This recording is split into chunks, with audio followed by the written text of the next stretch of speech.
So thank you all very much for joining. I'm just going to introduce our speaker today, Professor Ruth Albertine. She's an NRF-rated scholar with research focus and expertise related to postgraduate research development.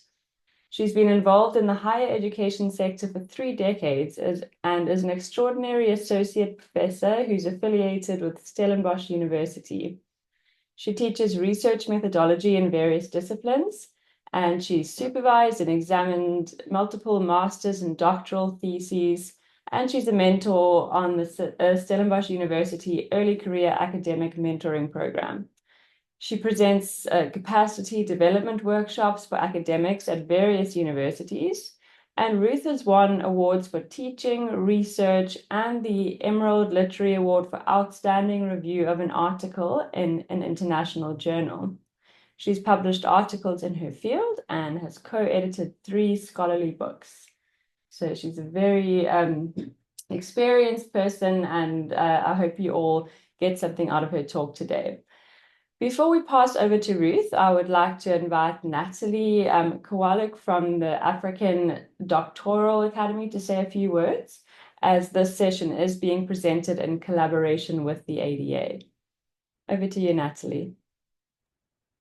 Thank you so much, Julia. I appreciate the warm welcome, and also welcome to all the CARP scholars. We would just like to say thank you very much from our side as well. And we look forward to the collaboration with CARP with this particular masterclass webinar. And we are very honored to have our presenter, Professor Ruth Albertine, who will be joining. She has been a presenter at the ADA since 2015, so a very long trajectory with us. And we do hope that you enjoy, and all the best. So I'm going to hand over now to Ruth. Please, you're welcome to share your screen. Thank you. Thank you, and thank you for the introduction and for the warm welcome. And from my side, I want to say thank you so much, because it's a huge privilege for me to be involved in a project which sounds, from my checking on the website and meeting with Corey and with Julia, such an interesting, worthwhile project. So my research field of interest is doctoral education and postgraduate research development. And I'm involved in just different aspects of that. And one of the things that is really important in doctoral education is, at the moment, is social justice and impact coming from our projects. And it's always a privilege to be involved with a project where I can see this is doing work that matters. So I really do feel honored to be with you here today. So I'm going to just share my screen, because I want to introduce my topic to you. And I put this up just because I would like to have a look while you are, while I'm kind of setting the scene. Could you just type your name and where you're from, and also what your expectation for today's session is, so that I can get a sense of who's in the room. I did look at the website, and I looked at the projects that are being done, and I was really inspired to see so many wonderful projects from different parts of Africa. I have been involved with the African Doctoral Academy for a long time, and have been to Uganda and Nigeria, Malawi. So I do have a sense of the kinds of issues that researchers are facing. I think I also have got one of the nicest jobs in the world, because one of the things that I do a lot is writing for publication workshops, where I read everybody's article that comes out of their projects. And that has been, for me, especially when I worked in Uganda, to actually read about the projects that were happening and that research was being done on. So it really is a privilege to talk to you and share some insights that I've got, just in what, because I've been involved with the writing for publication workshops over the last 12, 13 years. And I worked out the other day, I've read about 2,000 articles from different disciplines. And so I've done research in the field, as well as worked with academics in Africa, and also some scholars, anthropologists from Belgium, PhD students from Belgium University, who were doing work in Africa. So I've done research, I've got experience, and I want to share that things that I have found are the most important things for us to bear in mind when we are thinking about a publication from either a thesis or from a report, because there's similarities between these two.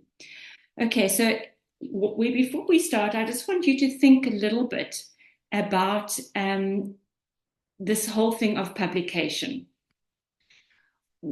And what would you say, and just think, you don't need to, we're not going to get into groups. We unfortunately don't have time today. Next time I meet you, we are going to work quite a lot together and interactively. So today it's more of a reflection on your own work.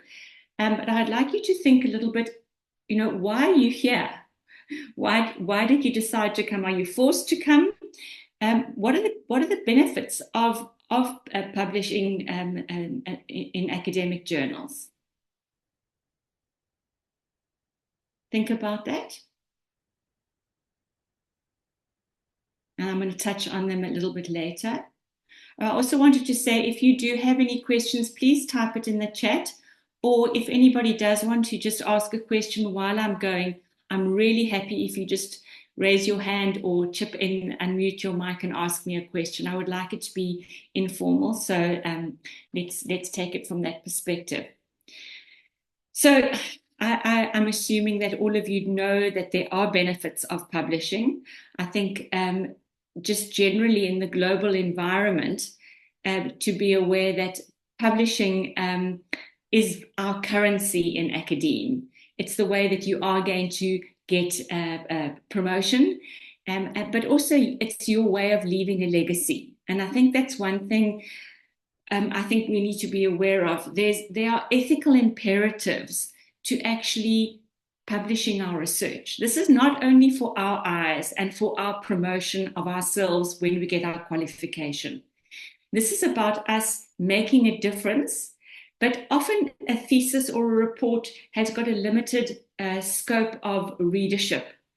When we start publishing, the readership is broadened so much more. And once an article, a research has been published, it has then been given the stamp of approval and quality. And we need to be aware of that. It's the way that you can leave your legacy and name, and it's immortalized forever.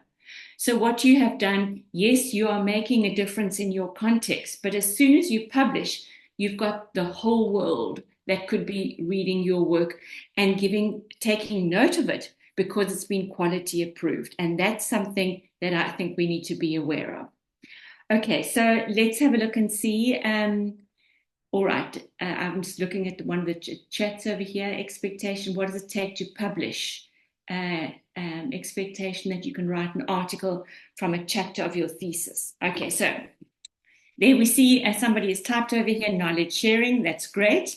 The next thing I wanted to ask you, and I don't know, maybe we should talk about this when we meet, but think about it. Maybe you haven't published before, and I'm imagining a lot of you have not, because you're still in the process of either doing or a master's or a PhD. But you might have heard about the challenges that there are about publishing in academic journals. So I just want to tell you that, there are challenges, and the challenges are there because it is a stamp of approval. And you've got peer reviewers who are checking, can we believe your results? And that's always a bit scary. So I found the statistic, which is not very nice to know, but it is a statistic that says that the global average acceptance rate for academic articles is 35 to 40%. Wow. That's quite sobering. So just because you've got a PhD doesn't automatically mean that you are going to get your work published. We need to think differently, and being taught how to write and do research is a very important step. And we need to have done that to be able to move into taking what we have got in our research process, which you have published into probably put together into a monograph, to then say, okay, I have got something that is going to be a contribution to the academic community that is good quality. And what happens when you're entering the publishing game, you do not know who your reviewer is. it usually is an expert in the discipline as well as an expert in the research methodology. Editors try and get those two experts to look at your work to see if it's any good. Okay, so in my experience of working with academics, I want to just tell you that I have found that there are some misconceptions that are related to, I'm just going to clean this knowledge sharing off if you don't mind. There we go. There are some misconceptions regarding academic article writing. And these things are big errors that people make over and over again. Whenever I mention it, people, they nod and they realize, yes, they've made the mistake. And I've made that mistake as well. Okay, so I write articles and I've been rejected many times. It's part of the process. You need to get over yourself. It's part of being an academic. You expose yourself to review, you get criticism, you need to respond to that criticism, and then you eventually get to having something that is worthy of publication, and it's a great celebration when your name does get into print. But what are those things that I have found that are misconceptions, and what do we need to do to make sure that we prepare our minds for taking our precious work and crafting it into something that is publishable and acceptable by an academic journal? Okay, so the first misconception is that people choose the target journal after writing the article. And I've worked with people who've done it this way around. And I started off doing it this way around. But it is really counterproductive. And I'm going to talk a lot more about this when we meet again, about how to actually make sure that you are targeting your journal and writing for a specific audience. So we waste a lot of time by writing an article and then trying to find a journal for it.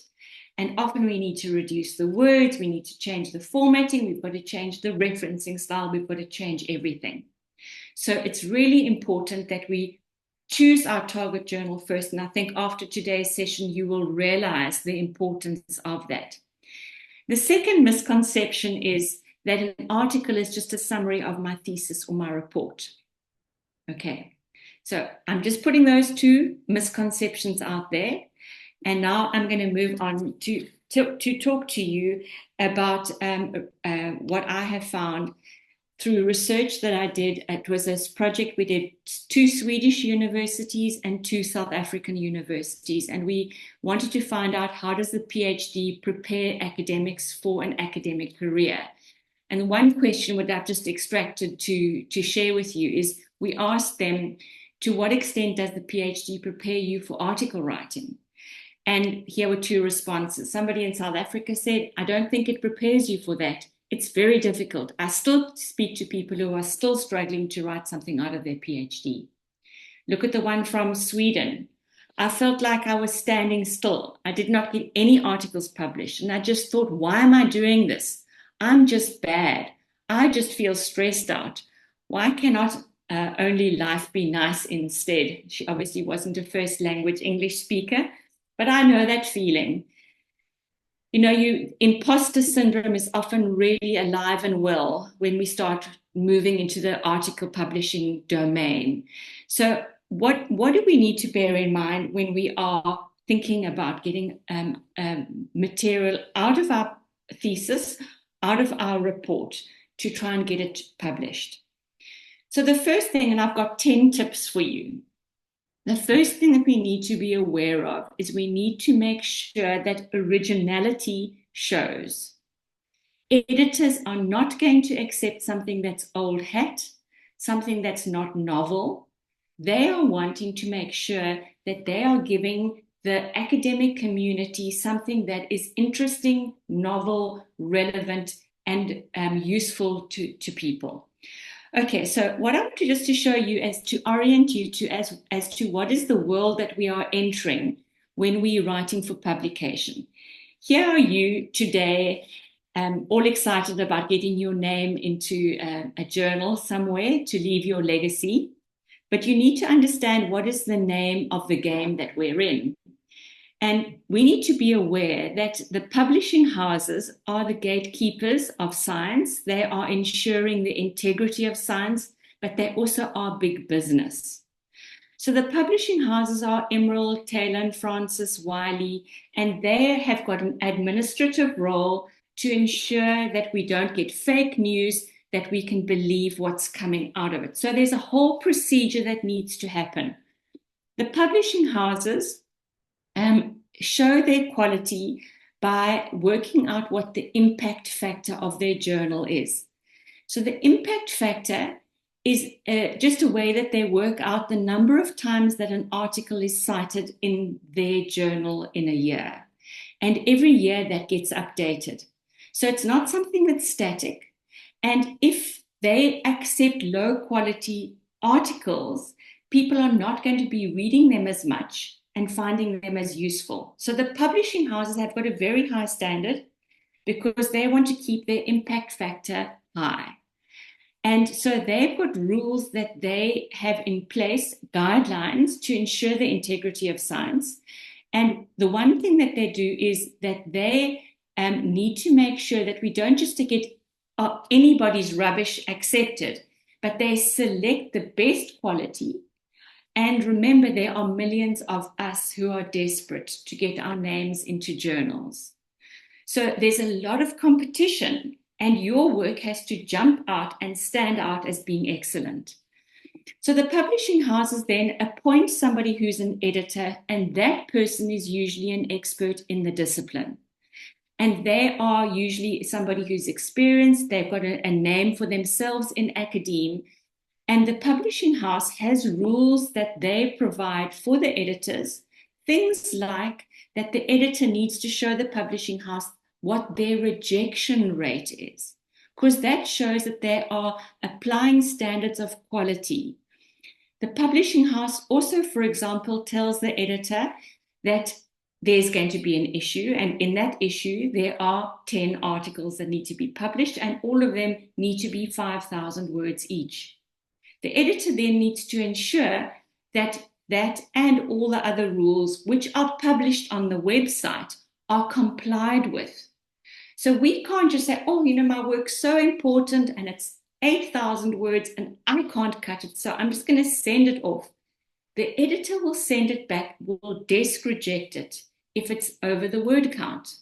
If they state a certain word count or whatever guidelines they have, we need to comply with it. So that's why I'm saying you need to choose which journal you are targeting so that you can write it according to the guidelines of the journal, the word count, the layout, all of those factors are important, and what lands on the editor's desk needs to look like something that is published in that journal. So the editor then would need to comply with those guidelines and check. And the editor doesn't read your whole article. They are basically receiving articles. They will read your abstract and decide, often based on your abstract, to desk reject it or to send it out for review. And as I said, they try and send it to somebody who's an expert in the discipline or an expert in the methodology.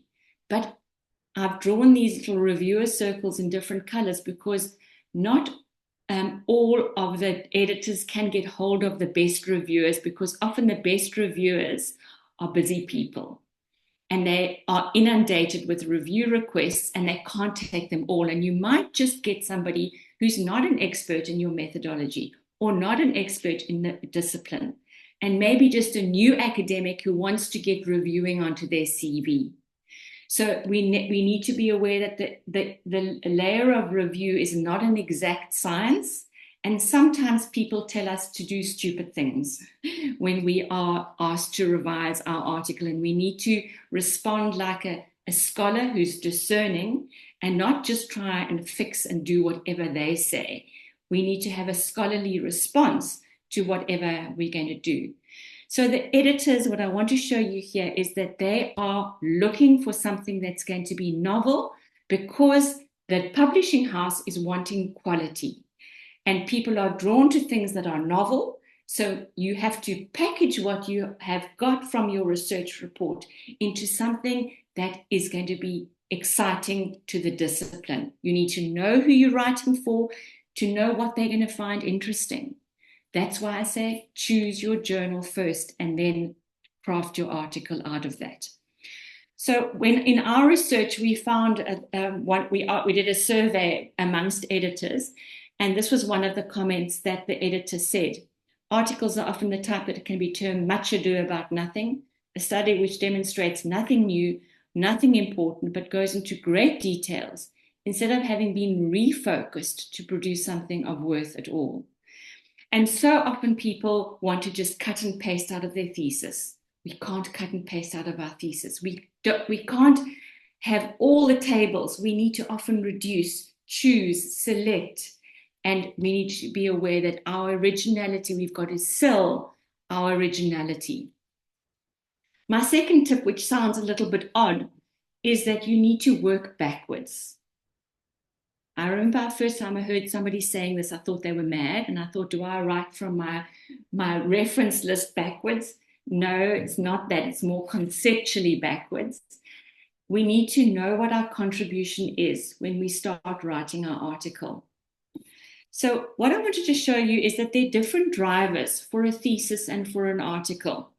The driver for a thesis is your aim.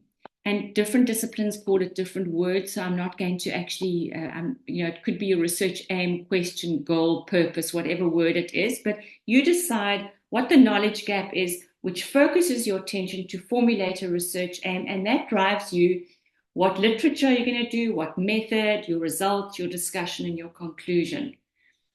When you get to the article, you have finished your thesis. So you can look at what you've done, and you can say to yourself, what is my message to my readership? And that is going to help you to decide what it is you're going to pack from your thesis into your article. Okay, so we can't include everything from our thesis. We need to select material out of it. And it's usually because we've got a specific message for a specific readership. And I will talk about that in a little bit more detail. But there are there's an excellent book written by Thompson and Kaimler about article writing. And they say many people know how to report and describe a set of findings, but they lack the confidence to argue and package what they have to say in a kind of format and language that is acceptable to an academic audience. So therefore, we need to know how to formulate an argument. Okay, now, I don't like the word argument because it feels very aggressive. What is an argument? An argument is basically just what is your message? What do you want to tell your readership? Remember, you're the expert. You've done the research. You've been in the field. You know the context and you know the theory. You know those two things.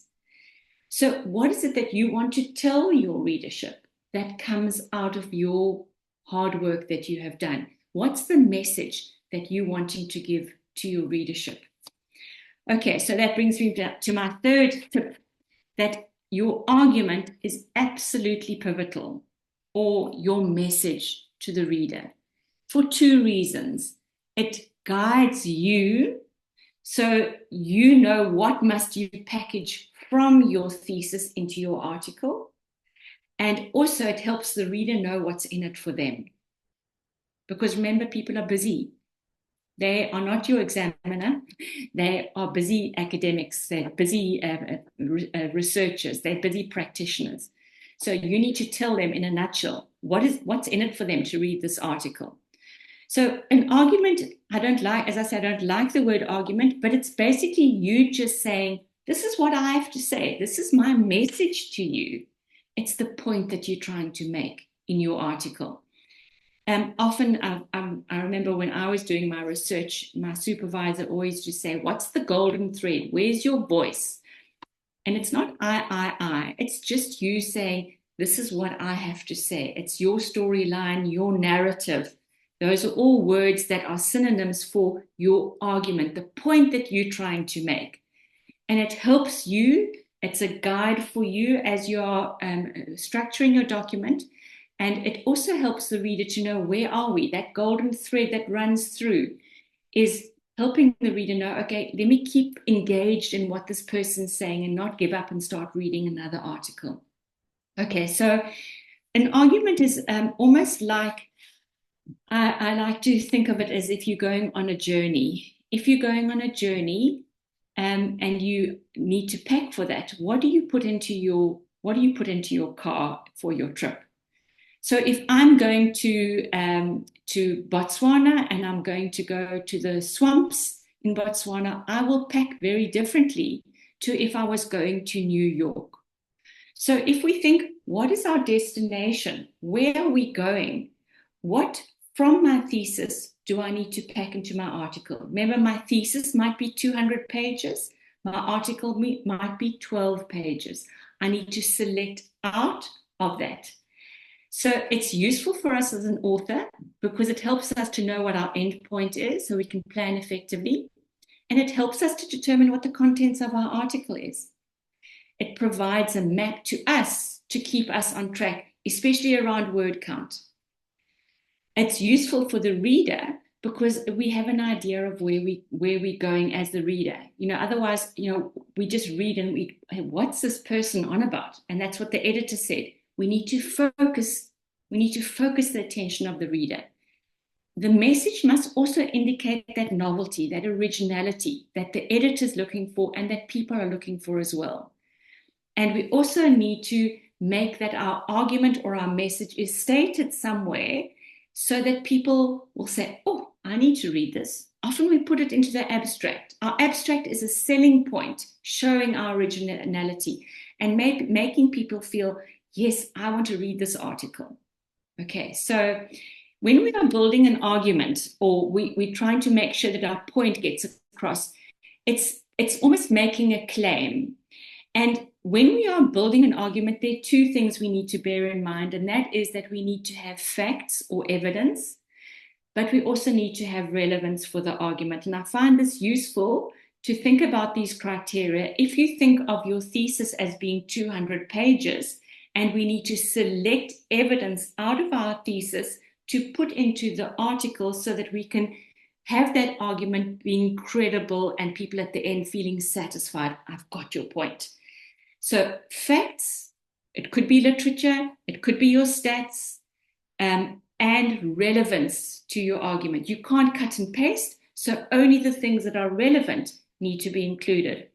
So just a stupid example, but I think it explains the point quite well. I'm from South Africa, so I'm using the example of Johannesburg. So let me say I want to make the claim that Johannesburg taxis are the most dangerous drivers in the world. I can make that claim, but you aren't going to believe me if I just state that. I need to build a case for that by making certain statements to build up to that claim. So the first one, it's relevant. Okay? Taxis skip red robots. Okay, that's dangerous.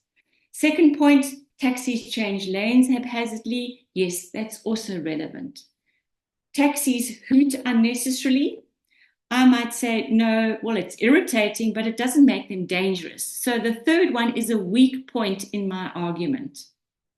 So this is fine because it's got two relevant statements. The third one is not relevant, but what's missing here is evidence. So if I wanted to strengthen this, I needed to add a fact, which could be, for example, this quote, this statistic by Jones. Just a stupid example to show you we need to have those two criteria. Make sure that you've got scholarliness, literature, recent sources.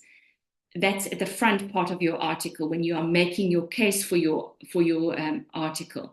And then facts in terms of statistics. Are they solid, credible? Is there evidence of rigor? And then the relevance is choosing out of your thesis. What is relevant to the point you are making for this article? I know somebody who got 11 articles out of their PhD. A lot, yes.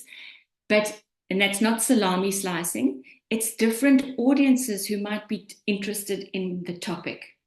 So one person that I know was an electrical engineer, And in South Africa, we have a problem with electricity and load shedding, where we have blackouts for certain points. And she decided she could write an article for a local authority journal. She had a message, because out of her electrical engineering thesis, there were things she could extract, but she had to write appropriately then for a new audience. So finding information that could be useful to different audiences is a clever way. And I'm going to give you some tips when we meet about how you can plan from your thesis different messages for different audiences. The fourth tip that I've got over here is you need to be aware that nobody has to read your article. You've got to make sure that it's a pleasant read for them. And also you've got to give them useful information. Remember that people are reading your article not for fun. They're reading it for a specific reason. So the next slide just shows you, if we look at the whole context and the genre of article writing, remember the article genre is different to the thesis genre. So when we're thinking about the article genre, you need to think very carefully of who your readership is. Because I say choose your journal first, because there's a social conversation or a discourse that's happening in a specific journal. So the electrical engineer writing for a local authority journal, she needed to adapt her words, her style to be appropriate for a local authority style of talking, writing, conversation, discourse. So that's why you choose your journal first, because you've got to find out who you're talking to, what is your message. And always remembering that people are not reading for fun. They're usually reading for two reasons. The one is that they want something that's useful. And the other reason is that they want something that's going to guide them to action. What do they need to do different in terms of policy, in terms of practice, in terms of further research, in terms of how they teach in the future? That's the reason why they're reading. They're not reading for bedtime, reading for fun. So we need to be aware that that is our readership. But the context that we're writing for, and I've just told you about that, is that the editor is looking for something that's current, something that has got a specific need. There needs to be some or other demand that you can respond to, and there must be a reason why an editor wants to publish it and why a person would want to read it. And you need to sell. You've got to write persuasively when it comes to an article. A thesis, we don't need to write as persuasively. There's a different tone and style because the genre is different. The article genre is different. Which brings me to the next point, and that is that you need to craft your text appropriately for the genre that you're writing for and for the social discourse that you are writing for. So if we look at the different genres that there are, you will see that, and I've just selected 4 here because these are the kinds of range of different voices that I often hear coming through when I'm working with people's articles. That you can't write the same way for a dissertation, for a management report, a conference paper, and a publication, because they're different audiences and there's a different purpose with each of them. So your audience for your thesis or your dissertation is the examiner and your supervisors. Not many more people read that. And what we need to do is we need to tell almost everything that you know, to show off your rigor, to show off your scholarliness. And you can be very thorough. You can give all your tables. You do select, obviously, a little bit from it, but it's reporting quite thoroughly. Often I find people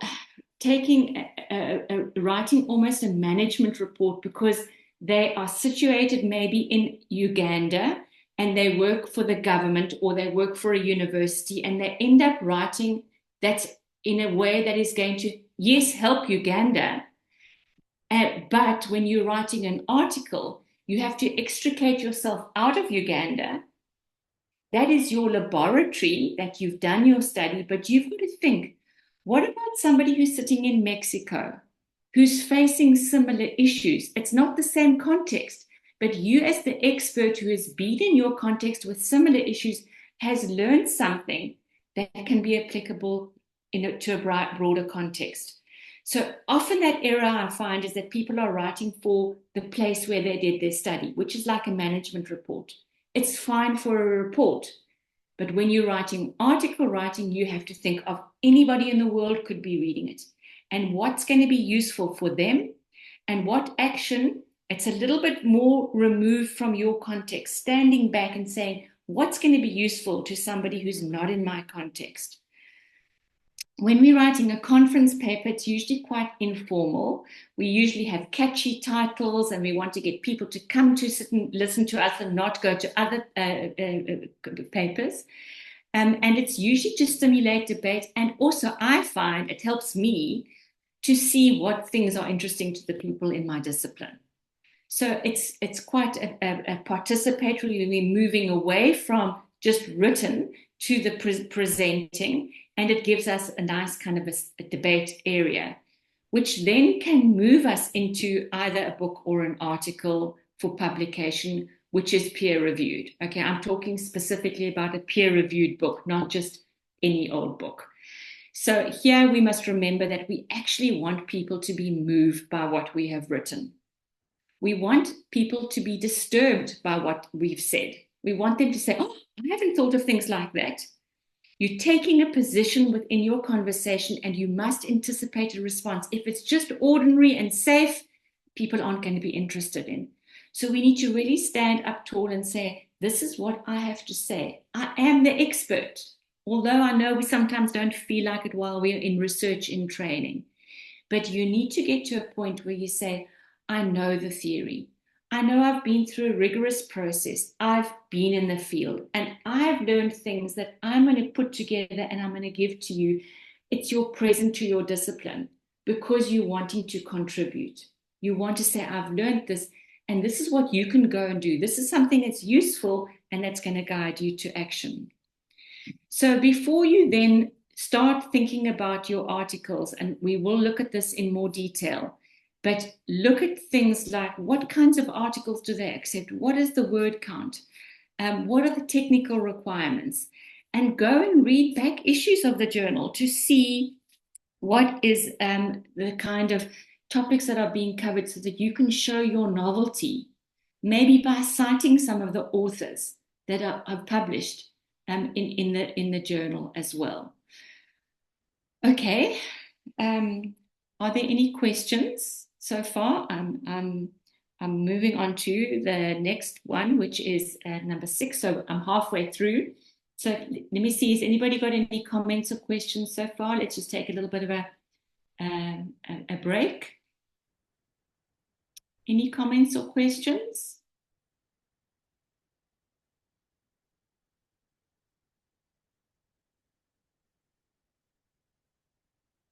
Nobody?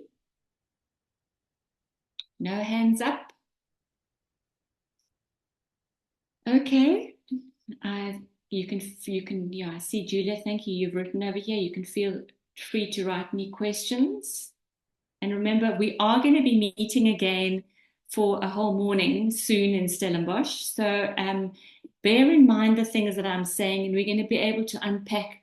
I know I'm probably talking a little bit fast and going through all of these concepts, but I will reinforce them again, and we will have activities as well to make sure that we plan correctly, we choose the right journal and all of those kind of things. It's just to hopefully give you some enthusiasm to think differently about how to think about your articles. Okay, so if there's nobody who's asking anything or typing anything, let me carry on. So choosing your journal first is really important because you need to remember who your audience is. They want something that's useful and they want something that's going to guide them to action. So we need to become familiar with the discourse so that we can become authentic and a credible voice within that discipline and become known as somebody who is an expert in that discipline, which is part of you developing your research identity. You want to be known as the person who's the expert in children's malnutrition or flooding, or various kinds of diseases, or mapping climatic changes.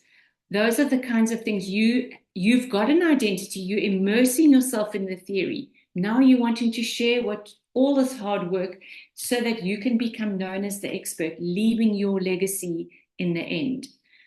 Okay, so if we're thinking about that, then this was a comment from one of the editors in our survey, and I think this is something which I know a lot of people, and I've made this mistake before, so I'm not coming from a position that I know it all. I've made most of these mistakes myself. Authors don't read the journal, and as a result send articles that are totally inappropriate. They should take note of the nature and standard of the journal before throwing it in the post. Then they will not waste their own time and mine. So just because you see a journal that's got something to do with health, don't just think, okay, I'm going to send it off there because the word counts right. You need to get a sense of what is the conversation that's already happening here. Remember that review is a process that happens that's not paid. People do it for academic citizenship. I get asked to review quite a lot, and I can't accept all of the articles, but I learn a lot while I do the reviewing. So it's something I want to do. But if something is badly written, it really gets that the person actually hasn't taken any trouble. It gives a bad impression if it's not well written, or if it's something that is not appropriate for the journal. So we need to take note of the journal and look at the guidelines, for example. So if I have a look here, then and I want to just share with you the findings from our survey, and I just want to show you the top number of items over here to show you almost in order the common errors that the editors say that we make when we submit articles. And look at the first couple of things over there are just technical aspects. So they don't like it if it doesn't look professional. Must have language editing, for example. There's Grammarly. We make sure that it looks professional, that the style is appropriate for the style of the journal. Then focus, your argument, where you're going. Lack of focus, most of them say people just, they just throw it in the post. They just cut and paste from their thesis without focusing it to a specific message. Look at this, does not comply with the rules for submission. Poor contextualization of the study. Reference style, and only then do they talk about research design. Content inappropriate for the journal. So can you see there are lots of things that are not necessary to do with your actual research. They're things that can be sorted out if we know who our journal is and we follow the guidelines and we have got an argument. So when you're thinking about which journal to choose, there are a couple of things that are useful for you to bear in mind. And I want you to think about this between now and our time that we meet in Stellenbosch. Speak to colleagues in the discipline. Look at the status of the journal. What is their impact factor? It's published on their website. The higher the impact factor, the more rigorous their review is going to be. So we need to learn where to pitch ourselves.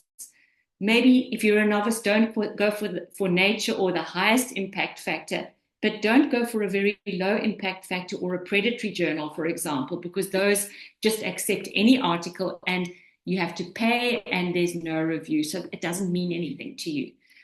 Then the other thing, which I think is almost the main thing to look at, is your own reference list, because that shows you which journals, which conversations are you already joining through the fact that you've read and cited them. I once had an article desk rejected because I don't know if they had AI or a PA who checked it, but I hadn't cited anybody in that journal. So they're wanting to see that you are part of a scholarly conversation. I'd never make that mistake again. I make sure that I do a lot of homework. It takes me about a day to actually read, scan, look at back issues to see how I can actually incorporate the conversation in maybe the knowledge gap of my article, for example. So it's good to go and scan back issues of your selected journal to see what are the current debates, to see how you can link your stories to theirs.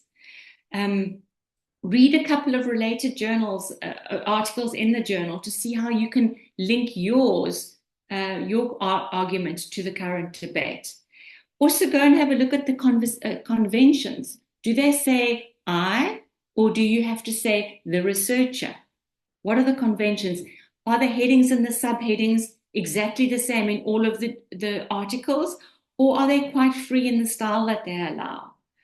Look at their mission, philosophy, and the types of articles they published. If you've written a conceptual article and they only accept research articles, don't waste your time submitting it there. Okay, and then also look at the level of complexity of your stats, for example. If you've just done descriptive statistics and all the other articles have got heavy stats, then they're probably not going to accept yours. So we can get a sense of where our article will land if we look at these kind of things before we actually start. Then the next one's number 7 is that we need to be open to cutting sometimes. And that's something that I know people find very hard. We find it very hard to say, I'm going to cut this out, because a lot of us have got a supervisor that's almost sitting on our shoulder, and you have to report everything, and you've got to put, and yes, we do, but maybe you don't have to have a whole demographic table. You can extract a section of it that is relevant to your argument. So we need to be open to reducing relevant evidence for our argument, but also being open to review. Review always makes our work stronger. And I'm saying that because from my own experience, I read for other people, but I always get my colleague to read my work because I've got blind spots. I think that it's clear, but somebody from the outside can give us a perspective and tell us strengthen that, downplay that. Is this necessary? Because the reviewers are going to do that. And often when we are writing, it's all clear in our heads, but the person who's reading our work is reading it linearly. They're reading it from the introduction through. So you need to be aware that this process is not an exact science, and we think we're communicating something, but maybe it isn't landing the same way in the person who is reading it. So we need to always be aware and think about writing rhetorically, which just basically means communicating persuasively for our audience for a specific purpose. And again, who's your readership? Who's your audience? What is the purpose? What is the mission of the journal? And what is the message that you have got for them? Because you're no longer just writing for your supervisor, your examiner, or for your context. It could be anybody in the world who's reading your work. Okay, so when you are thinking about writing for a journal, and you can maybe take a photograph of this slide if you want to, because this is something that I always sit and reflect about this. What do the readers of this journal already know? And we can't ask them, so how do we know? We go and look at the content page. We go and see what are the main headings. We maybe go and read some articles that are similar. We also go and look at the guidelines. What is their mission? Also go and look and see what has not yet been spoken about and what would readers find interesting. If there's been a special edition about the topic that you're writing about, they probably are not going to publish something the next year on that topic. So you've got to think about that. What can I add? What can I from Algeria, from Ethiopia, from Kenya, what can I add to what already everybody knows? Remember, most people know the theory that you know, but nobody has been in the context that you're in Tanzania, or wherever your context is. What is it that's popped out for you that has made you see things differently? Why is it important? You need to believe it. You need to believe that this is going to make a difference. This is your present to the discipline that is going to make a difference, and you then going to be known as the person who's made this contribution. Just like you cite the seminal authors, they will be citing you in the future when they are looking at malnutrition, health, refugees, or whatever topic it is that you are discussing. Okay, so this is something that really helps us to get to rhetoric. Rhetoric is communicating appropriately for your audience with a specific purpose or your argument in mind. You need to also remember that you learn to write by writing, and quality comes through revision. I've been around for a long time, as you can see. I suppose saying that I've been around for 3 decades is just a synonym for saying I'm old, but I still need to learn how to write. I give birth to every sentence. I'm not an easy writer. It's a hard process, but I've learned that revising, and sometimes I hate it when I get reviewers' comments and I'm rebellious, but I always have to admit in the end it does make my article stronger. So if we are open to this learning, it really is going to help us to make sure that what we get out there is then something that is really valuable and good. Okay, so the other thing, we're getting towards the end, and then we'll have time for questions. Good writing can't make up for bad science. And I know this sounds very obvious, but some people, and I know some people who can really write well. And I get jealous of them because they can write well. But remember that you need to have solid quality research to be able to then communicate in good writing. So don't get despondent if you don't feel your writing is good enough. And I know sometimes people who are not English first language think that they're at a disadvantage. And yes, there are disadvantages. But conceptualization, if you are the expert and you've done good quality research, the writing there are ways to make that better. There are things like AI, there are things like Grammarly that can help us to craft our work in a way that communicates our message, our good message in a good way. So yes, we can fix the writing. We can't fix bad science. Okay, so this is just a very good article by Eva Broden, who's a well-known author in doctoral education. And she says we need to always remember to keep both sides of our brains engaged. Yes, we need to make sure that we are checking on ourselves. Are we writing accurately? You know, all those things that our supervisor has hammered into us when we're writing the thesis. That is really important for our own preservation, because we know that the academic world is critical. But also remember to make your text a pleasant read, to make sure that there's a golden thread running through, that you hold the reader in terms of linking sentences, linking words, so that people are moved when they read your work. So holding these two things together are really important. Good writing and good science together need to be borne in mind.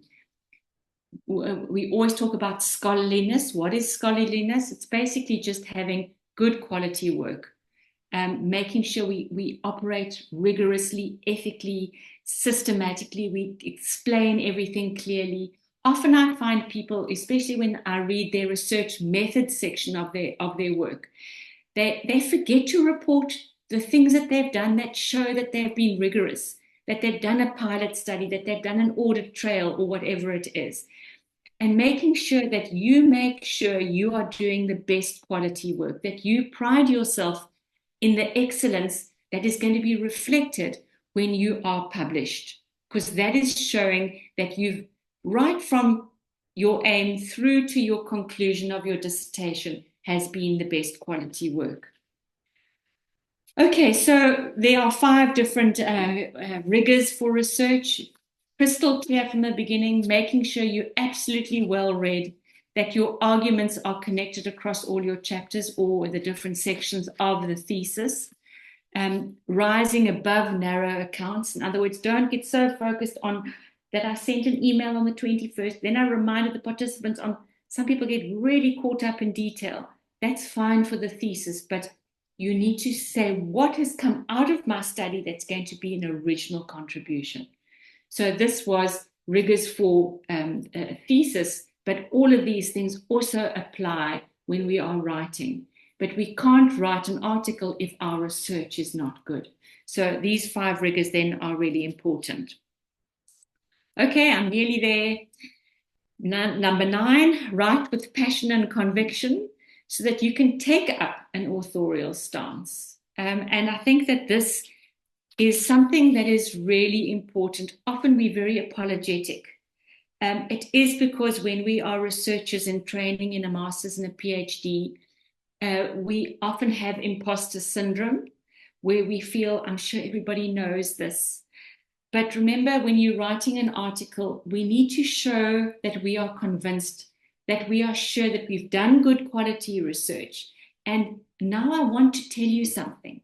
I've got passion. I've found something in my context, and I want to share it with you so that it can be useful to you. We can't have an authorial voice if we are not feeling confident in what it is that we've done, the quality of the research that we've done. So often I ask people to think about this because it helps us to strengthen our own voice and not just have this voice of criticism. What aspect of your field fascinates you the most? Talk to yourself. Tell yourself what it is. Where's your passion? Find that. Also then think beyond yourself. What would you like people to come to you and consult you on? What is your research identity?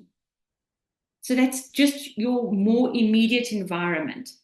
But then think beyond that, and this comes to the social impact, to the social justice. Where would you like to make a contribution? And that's meaning beyond yourself. I've just done a study where I looked at PhD students and graduates, and it was around doctoral intelligence. And the one thing that I found is that the scholars and the graduates said that motivation is not enough. The thing that keeps you going when the going is tough is this meaning, contribution, this responsibility that we have, which is obviously so clear in all of the participants who are on this project. So thinking on these 3 different layers will help us to develop that passion and take up that authorial voice. So we have this urgency that I've got something to say. Okay.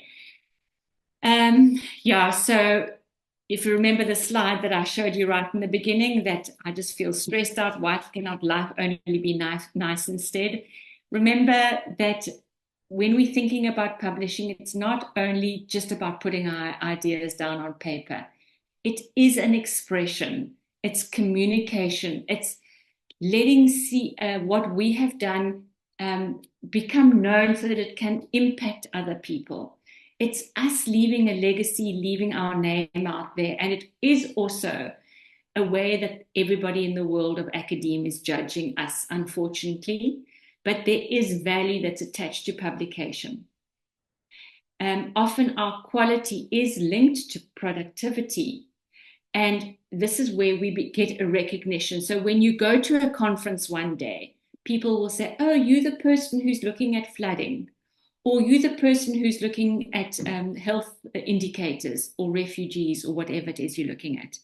So think about this and remember then that it's important that you show your passion and conviction so that you can be compelling and persuasive in your writing. Okay, so the other thing that you need to be aware of is that you need to become a scholar, that when you do receive feedback from your reviewer, you don't try and end up with a pizza and a cake and a roast chicken, which will mess up your research completely, but you say, this is my research and this is what I'm trying to say. We're not trying to please everybody else, although we do know that standards are important. We want to make sure that when we write an article and we get critique, we can say, these were the decisions I made. This was the reason. This is the integrity of the design. And then respond like a discerning scholar, not just desperate. Okay, and this shows this nice visual that I got from somebody who'd been on my workshop. I think she found it on LinkedIn or social media somewhere, but it really shows quite nicely how often We try and please everybody instead of us taking ownership for our own work. Okay, last one. Remember, effort and reward. And I think we must remember that nothing that's worthwhile is going to come easily. And publication is one of those things. I know when we are doing a master's or a PhD, we feel that that's the ultimate. Unfortunately, it's not. It is just you as a researcher in training. After that, we carry on. I did my PhD 24 years ago, and I've done lots of research after that, and I love it. But this part of it, of publishing, is hard. But the satisfaction of actually getting your name out there is really very rewarding in the end. But be aware that it is going to take effort. Make it pleasant for yourself. Try and think about being productive in your writing. It is an ongoing process. We never crack it, which keeps it an exciting game to be involved in. Think of how you can integrate your identity, your engagement, and develop your confidence as you go along.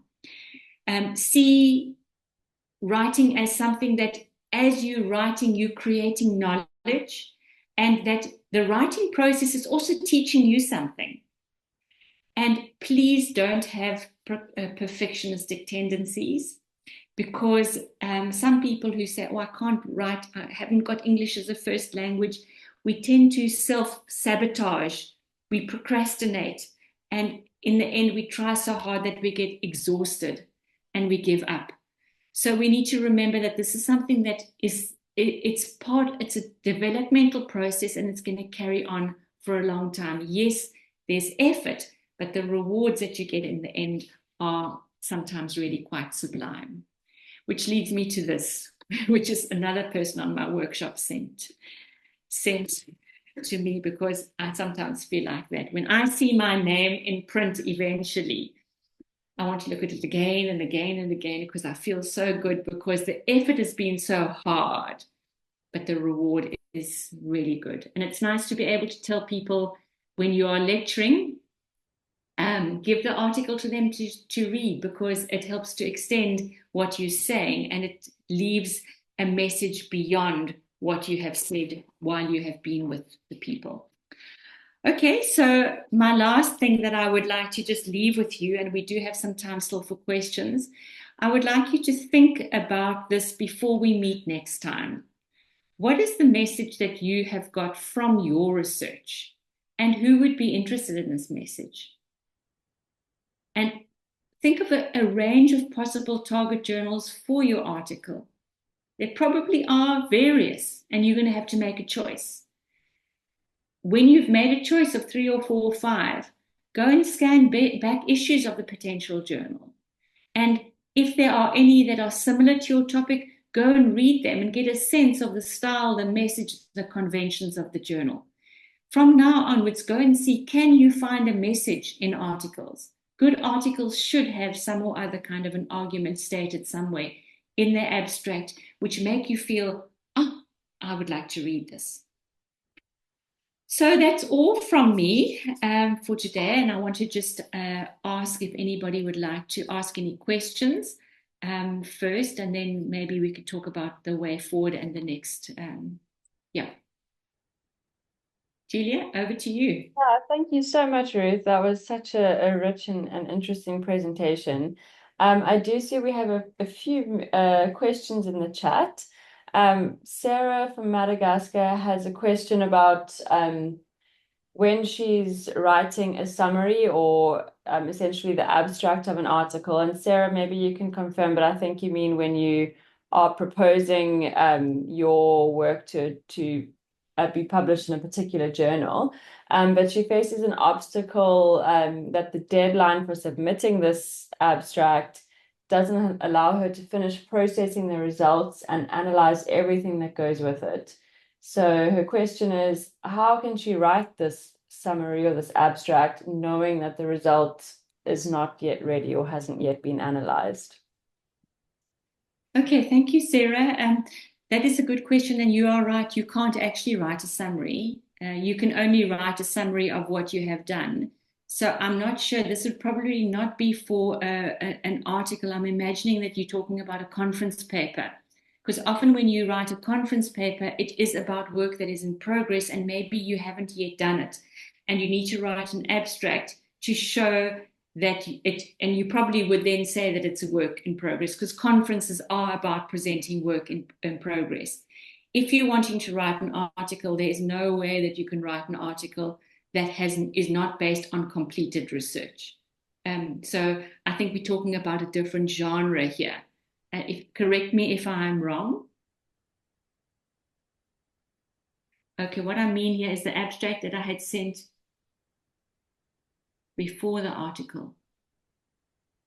Sarah, does that answer your question? Yes, Ruth. Thank you for your answers. Yeah, it's clear.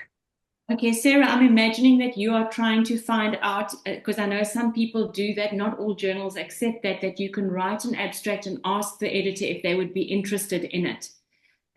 So I'm imagining that that's almost a testing the water, and that would be similar to a conference presentation.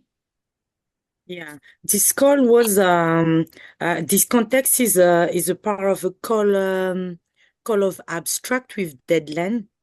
This is what I faced. Then I would like to respond to the call, but my research is not yet the result is not yet really finished. Even the focus, the topic on this abstract is very interesting and aligned with my research. Okay. Yeah. But usually what they would eventually accept would need to be completed research. So I would imagine you could say that it's research in progress, but you can't manufacture what your results are if you don't have the results. So I think you would need to indicate that. Yeah, thank you, Ruth. Okay. Thanks, Sarah. We also have a question from Juma in Uganda. And he would like an example on developing an argument that runs like a golden thread, especially from the abstract throughout.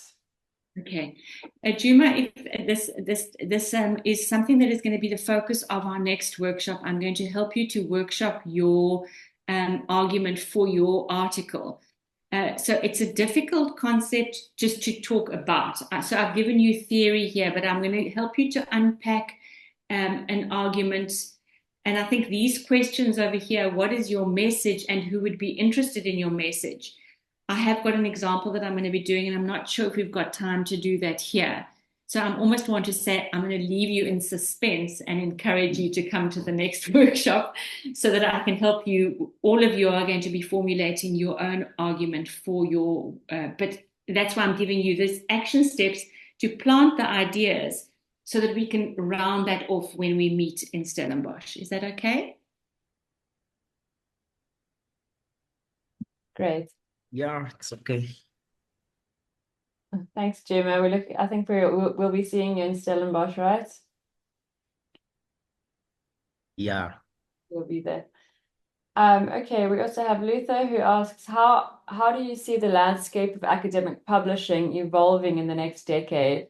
And how might this impact the way I approach publishing in my PhD research?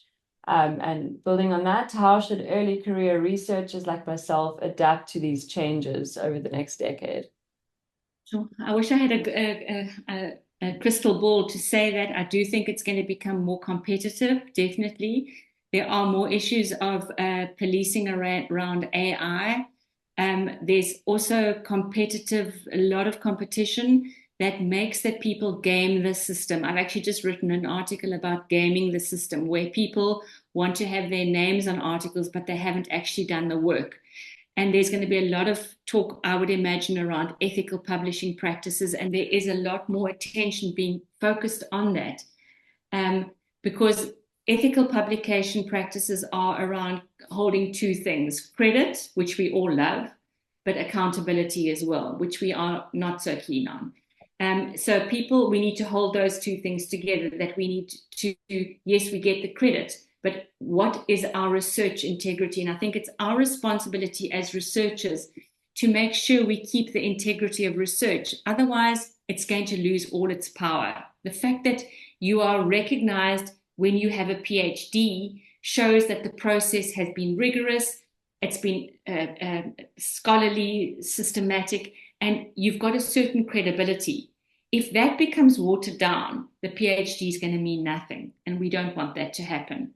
So I think that we need to just be aware of the ethics around publication, and that message needs to get out there. How do we make sure we don't game the system, we don't do shortcuts, although it's very tempting because it is so competitive. I think that if you are an early career researcher and you want to become involved in academia, writing an article through the publication route is a clever way to go, but it's not for everybody. It's not an easy way out, but if you are wanting to become an academic, it is one way to be more productive. That's my opinion, but we can also discuss that. But I'm not sure if I can give you more crystal ball glazing about what the future of publishing is, but I think it is always going to be competitive. Thanks, Ruth, and thanks, Luther. That's a great question. We also have a question from Nasha P, who asks, what ethical considerations should I be aware of when publishing? And maybe some of this was covered in your previous answer, but she's asking especially if her research includes sensitive or unpublished data. You always need to have evidence of that you've got ethical clearance. Most journals require that you have been through an ethical approval process. And in that process, you would obviously show that the information has been protected, that you've mitigated the risks and given an account for it. If you have got sensitive data, especially, there's more focus on that, and you would have had to have given an account for how you've mitigated those risks. And journals these days will always ask you about your ethical clearance. I know somebody whose article was accepted, and when the journal asked them for their ethical clearance, they didn't have one, and their article was then rejected. So that's really an important thing to bear in mind. So I think the guidelines on each journal, the good journals, have got an ethical section where they refer you to ethical practices, and you must go and read those, because that gives you a clear indication of the things. It's very transparent that each website, good journals, have got that, very transparent about publishing ethics.